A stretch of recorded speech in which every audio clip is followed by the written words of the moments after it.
اور یہ سب ببرکت بسم اللہ ہے۔ بسم اللہ کہنا بندے کے لیے کمال توحید ہے، اور اگر انسان پورے وجود کے ساتھ صدق ضمیر کے ساتھ بسم اللہ کہے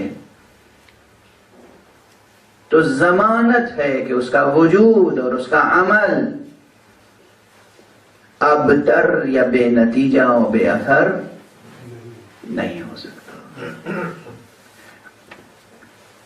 اب بس ایک اشارہ کر کے گفتگو ختم کر دوں تاکہ کم سے کم جڑ جائے بات سورہ عنکبوت سے۔ میں نے بار بار عرض کیا کہ ہر بسم اللہ اپنے سورہ سے مربوط ہے۔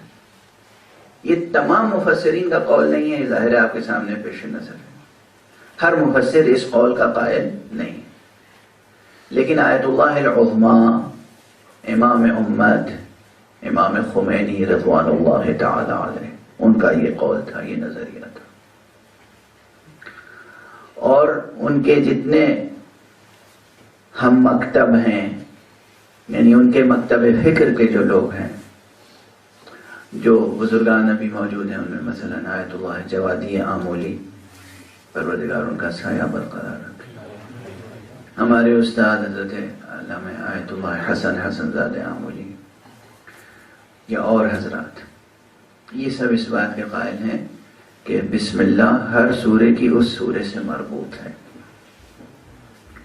حمد کی بسم اللہ حمد سے مربوط ہے، بقرہ کی بسم اللہ سورہ بقرہ سے مربوط ہے، وإلی آخرہ۔ سورہ عنکبوت کی بسم اللہ سورہ عنکبوت سے۔ یہ ذہن میں ہوگا، گزشتہ برس بھی عرض کیا تھا کہ سورہ عنکبوت کا بنیادی مضمون امتحان ہے، آزمائش اور امتحان،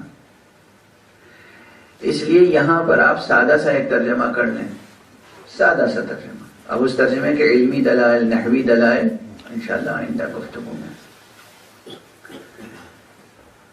جب آپ کوئی کام کرتے ہیں تو مراد کہ جب آپ پانی پی رہے ہیں اور کہہ رہے ہیں بسم اللہ الرحمن الرحیم، تو ترجمہ کیا ہوگا؟ یعنی پانی پیتا ہوں میں اللہ کے نام سے۔ کھانا کھا رہے ہیں، کیا ترجمہ ہوگا؟ کھانا کھاتا ہوں میں اللہ کے نام سے۔ دونوں معنی ایک ہیں؟ الگ الگ ہو گئے نا؟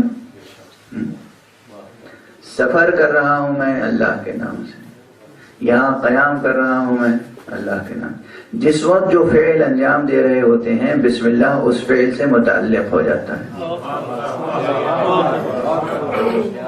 ٹھیک ہے؟